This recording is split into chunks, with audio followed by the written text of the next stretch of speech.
Halo, selamat malam. Hari ini kita kembali di pertemuan struktur data. Kali ini kita akan membahas masalah rekursif. Apa itu rekursif? Biasanya digunakan untuk teknik apa saja? Terus implementasi rekursif bagaimana kita pahami hari ini. Jadi, rekursif itu adalah suatu function ya. Function yang berisi definisi dirinya sendiri. Jadi dia memanggil dirinya sendiri secara berulang-ulang. Yang perlu diperhatikan adalah aturan untuk stopping ya, stopping roll, ya, aturan untuk memberhentikan rekursivity sendiri. Soalnya kalau rekursif tidak dihentikan itu jadinya infinite loop dan dapat menguras memori dan akhirnya menjadikan komputer itu lag ya, atau tidak bisa ngapa-ngapain. Jadi plus minusnya, kelebihan kekurangan rekursif itu programnya lebih singkat ya.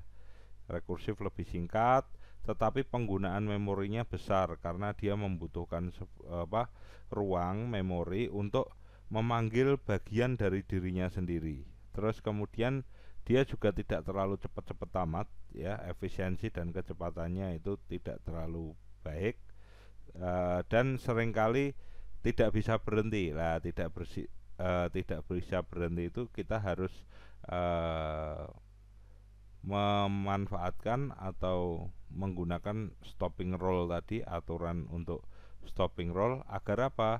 Tidak terjadi hang di dalam komputer. Jadi sarannya jika Anda gunakan rekursif maka harus ada stopping roll atau harus ada iteratif ya, iteratif agar dia berhenti pada perulangan nomor berapa.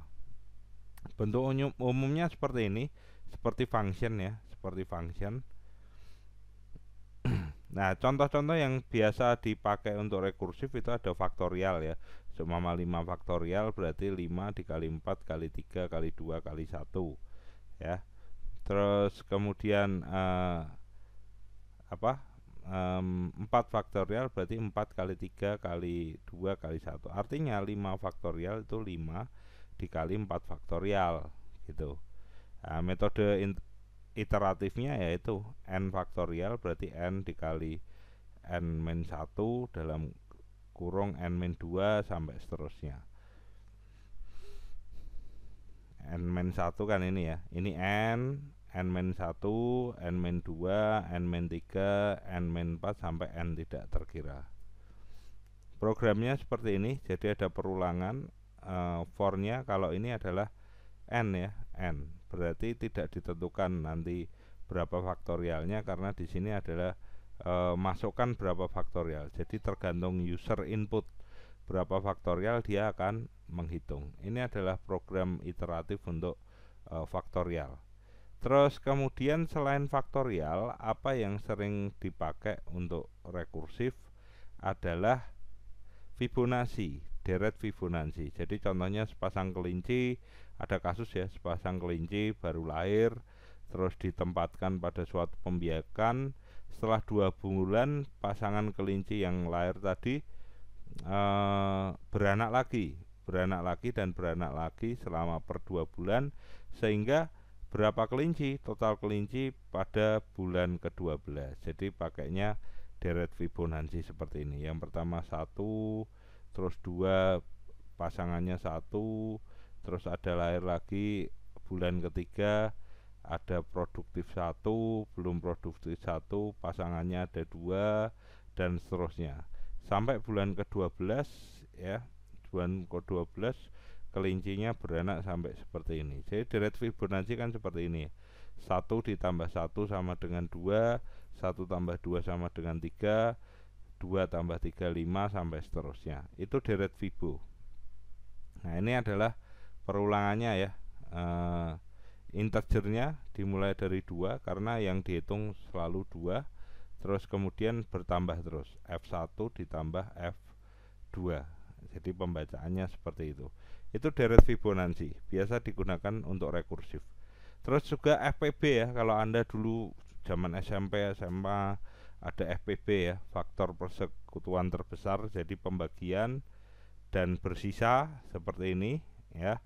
Itu FPB, itu biasa dihitung juga dengan rekursif.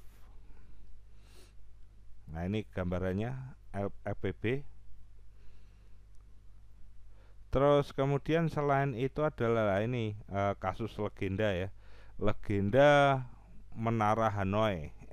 Ada 3 menara, terus ada piringan emas, nanti dipindahkan, itu butuh berapa perpindahan untuk menggambarkannya. Nah, seperti ini. Jadi semua A dipindah ke C harus modelnya seperti ini untuk sampai C. Nah, jika ada 3 piringan itu ada berapa perpindahan pada intinya. Jadi kan ada algoritmanya ya, algoritmanya seperti ini.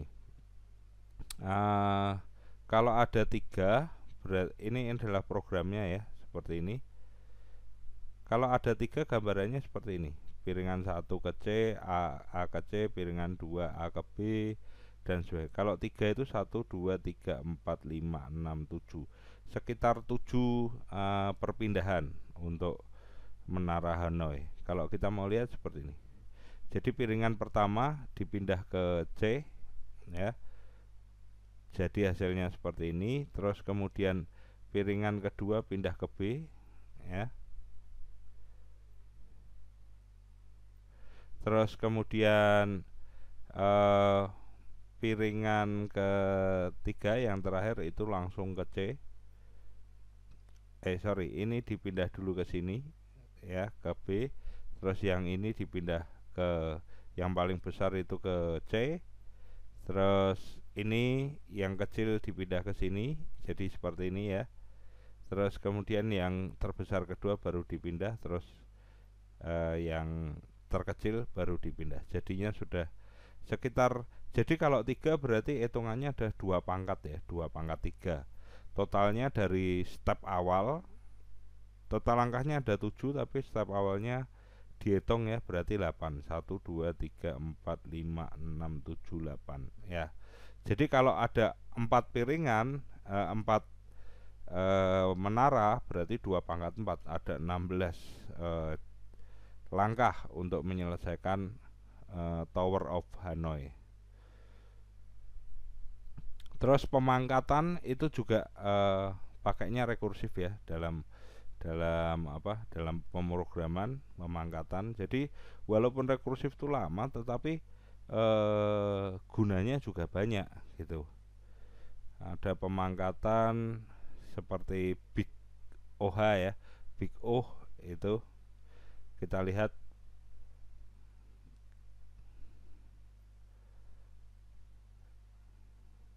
Sebentar. Nah, ini Big O ya, 10 logaritma 3 ya, logaritma N kalau 10 itu 3, N log N itu 30, terus kemudian N kuadrat 100, N kubik 1000 sampai seterusnya ya. Ini pemangkatan ini menggunakan rekursif untuk menyelesaikannya.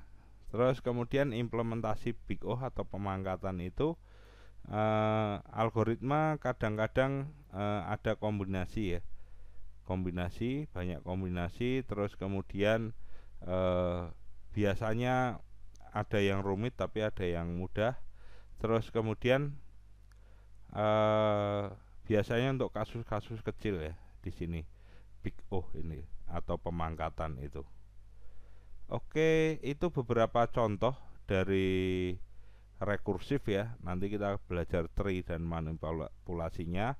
Tetapi kita sudah belajar rekursif, apa itu rekursif, terus kemudian plus minusnya, implementasinya apa. Tadi implementasinya untuk faktorial, ada Fibonacci, ada FPB, ada menara Hanoi, ada Big O atau pemangkatan. Itu bisa dipakai untuk rekursif. Ini adalah salah satu teknik programming yang juga paling sering dipakai. Oke, saya kira pertemuan kali ini saya cukupkan sekian. Saya ucapkan selamat Idul Fitri. Mohon maaf lahir dan batin karena pertemuan ini harusnya kemarin Senin ya, saat Idul Fitri, tapi saya undur, saya ganti di hari Selasa ini. Untuk absensi silahkan nanti isi di Edmodo ya.